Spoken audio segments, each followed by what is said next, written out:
दीदी ये वाला सवाल देखो ना, समझ नहीं आ रहा।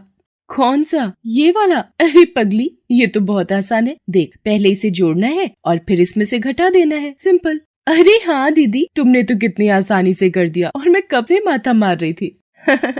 कई बार माथा मारने की जरूरत नहीं होती, बस नजरिया बदलने से बात बन जाती है।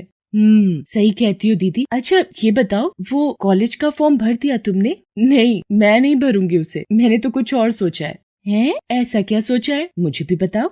मुझे यहाँ गांव में रहकर नहीं पढ़ना। अपने गांव के कॉलेज में ना तो मेरा मनपसंद कोर्स है और ना अच्छे टीचर्स। मुझे तो शहर जाकर पढ़ना है। हाय राम, शहर जाओगी? और तुम्हारे साथ कौन रहेगा वहाँ? कोई नहीं, मैं अकेली रहकर पढ़ाई करूंगी वहाँ। क्या अकेली रह लोगी दीदी? हाँ, उसमें कौन सी बड़ी बात है। अरे 12वीं में इतने अच्छे नंबर लाने का क्या फायदा अगर सारी जिंदगी गांव में ही बितानी है तो। वो बात तो ठीक है दीदी, लेकिन अपने गांव का माहौल तो तुम्हें पता है ना। यहाँ लड़कियों को स्कूल ही बहुत कम लोग भेजते हैं और तुम शहर जाकर। बस इसी सोच ने तो बेड़ा गर्क करके रखा है। ये बात तो सही है दीदी। सच बताऊं तो मुझे भी शहर जाकर पढ़ने में कोई बुराई नहीं लगती, बस वहाँ के टिमटाम से डर लगता है। टिमटाम मतलब? दीदी मेरी एक दोस्त बता रही थी, उसके मामा की बेटी गांव से शहर गई थी पढ़ने, लेकिन वहां जाकर एक नंबर की घमंडी और बदतमीज हो गई वो। और तो और तुम्हें पता है, वो तो सिगरेट भी पीने लगी है। तो क्या हुआ, शहर की जिंदगी अलग है, लोग बदल ही जाते हैं वहां जाकर। नहीं दीदी, तुम अगर शहर जाओ तो कभी मत बदलना। ऐसे कह रही है जैसे कल ही जा रही हूँ मैं। अभी तो बाबा को मनाना है, जो सबसे मुश्किल काम है। तुम फिक्र मत करो दीदी, हम दोनों मिलकर बाबा को मना ही लेंगे।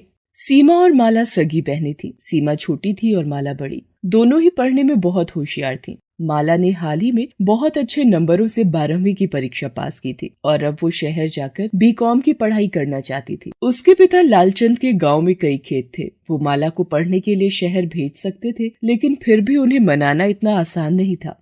क्या शहर? ना बिटिया, जो करना है यही रह कर लो। वहाँ अकेली कैसे रहोगी? रह लूंगी बाबा, मैंने सब पता कर लिया है। कॉलेज का अपना हॉस्टल है जहाँ स्टूडेंट्स आराम से रह सकते हैं। सब कुछ बहुत अच्छा है वहाँ, मेरा यकीन कीजिए, वहाँ जाकर मेरी जिंदगी बदल जाएगी, सच में। बेटिया, तुम्हारी माँ को तुम्हारी जरूरत है। सारी जिंदगी घर संभालते संभालते थक गई है वो। और वैसे भी तुम तो पढ़ने में इतनी होशियार हो, यहाँ गांव से भी बहुत कुछ कर सकती हो। फिर शहर जाने की क्या जरूरत? जरूरत है बाबा, क्योंकि दीदी का मन है शहर जाकर पढ़ने का। आप उन्हें जाने दीजिए, और मैं हूँ ना यहाँ माँ के साथ, मैं यही रहूंगी हमेशा, ये वादा है मेरा।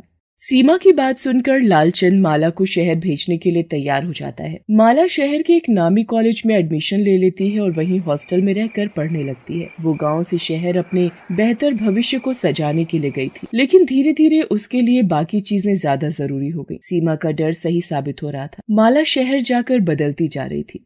माला तैयार रहना, आज रात का प्लान है, वार्डन के सोने के बाद निकलेंगे सब। अच्छा ठीक है यार, बट कल एग्जाम है। अरे यार, अब तू नाटक मत शुरू कर, एग्जाम्स तो आते ही रहते हैं, लेकिन डिस्को पार्टी का ये मौका बार बार नहीं मिलता। बात तो तेरी ठीक है। चल फिर चलती हूँ मैं। दोस्तों के साथ घूमना फिरना, पार्टीज करना, अब यही सब माला को पसंद था। इस वजह से उसका पढ़ाई में उतना मन नहीं लगता था। उसके मार्क्स लगातार गिरते जा रहे थे। दीदी मैंने नेट पर देखी तुम्हारी मार्कशीट, नंबर तो बहुत कम है दीदी। हाँ तो क्या हुआ, अगले सेमेस्टर में कवर कर लूंगी मैं। वैसे तूने ये बात बाबा को तो नहीं बताई? ना दीदी, अभी तो नहीं बताई, लेकिन उन्हें बताना तो पड़ेगा ना, वो पूछेंगे तो। नहीं, उन्हें कुछ भी बताने की जरूरत नहीं है। मैं घर आऊंगी छुट्टियों में तो संभाल लूंगी सब, बस तू अपना मुंह बंद ही रखना, समझी? चल अब फोन रखती हूँ मैं, मेरे दोस्त बुला रहे मुझे। दीदी ये सब सही नहीं है, तुम शहर पढ़ने गई हो या ये सब करने? तू एक नंबर की गंवार और बेवकूफ है सीमा। ये सब शहर में रहने के तौर तरीके हैं, समझी? दोस्तों के साथ थोड़ी सी ड्रिंक कर ली तो क्या हुआ, कुछ गलत नहीं है इसमें। ना दीदी, जो गलत है सो गलत है। तुम वापस आ जाओ, तुम्हारा कॉलेज तो खत्म ही होने वाला है ना। तू पागल है क्या? मुझे गाँव वापस कभी नहीं आना। तो अब वहाँ रहकर करोगी क्या? तुम्हारे मार्क्स भी ऐसे नहीं है कि कोई अच्छी नौकरी मिल जाए तुम्हें। तो क्या हुआ? अरे सीमा, मुझे शहर जाकर समझ में आया है कि असल में ये पढ़ाई वढ़ाई से कुछ भी नहीं होने वाला। मैंने तो अपनी लाइफ सेट कर ली है। क्या मतलब? देख, मेरे कॉलेज में एक लड़का है राजीव, वो लट्टू है मुझ पर। उसके पापा बहुत बड़े आदमी हैं। बस अब राजीव से शादी करनी है मुझे तो। क्या दीदी, ये सोचकर तो नहीं गई थी तुम शहर? तुम्हें तो अपना करियर बनाना था ना, और वैसे भी बाबा इस शादी के लिए नहीं मानेंगे। नहीं मानेंगे तो ना माने, राजीव मुझसे हर हाल में शादी करने को तैयार है, समझी तू। और रही बात करियर की, तो एक अमीर खानदान में शादी हो जाए और क्या चाहिए। मैं तो कहती हूँ कि तू भी समझदारी से काम ले, गाँव में रहकर कुछ हासिल नहीं होगा तुझे। चल मेरे साथ शहर, लाइफ सेट हो जाएगी तेरी भी, बिल्कुल मेरी तरह। नहीं दीदी, तुम्हें ही मुबारक हो ये सब, मैं यही गाँव में ही खुश हूँ। माला अपने परिवार की मर्जी के खिलाफ शहर में शादी कर लेती है। उसका पति राजीव अपने पिता का बिजनेस संभालने लगा। एक अमीर घर की बहू बनने के बाद माला ने कभी पलट कर नहीं देखा, यहाँ तक कि उसने कभी किसी को अपने माता पिता और बहन के बारे में भी नहीं बताया। वो नहीं चाहती थी कि गांव में रहने वाले उसके परिवार के बारे में कोई जाने और इस बात को लेकर उसकी रेपुटेशन खराब हो। दूसरी तरफ सीमा ने गांव में ही रहकर न सिर्फ अपनी पढ़ाई पूरी की, बल्कि अब वो अपने साथ साथ अपने गांव का भविष्य भी संवार रही थी। आज उसने गांव के गरीब बच्चों को पढ़ाया, गरीब किसानों को सरकार की योजनाओं से जुड़ने में मदद की, लोगों को नई तकनीकों के बारे में बताया, जिससे गाँव में बहुत प्रगति। सीमा बिटिया, तुम्हारी वजह से अपने गाँव की तो सूरत ही बदल गई। सच में लालचंद जी, साक्षात माँ सरस्वती है आपकी बिटिया।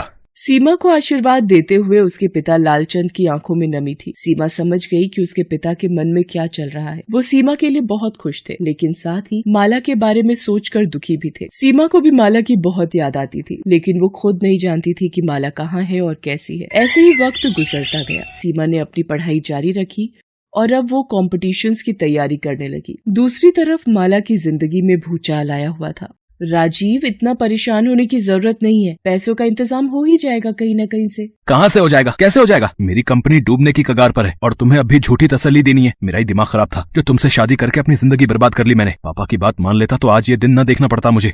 क्या मतलब है तुम्हारा? मैंने क्या किया है? अरे कुछ नहीं किया, यही तो रोना है। बस बोझ बनकर मेरे गले पड़ गई। मंत्री जी की बेटी का रिश्ता आया था मेरे लिए, लेकिन नहीं, मेरी किस्मत में तो तुम्हें पालना ही लिखा था ना।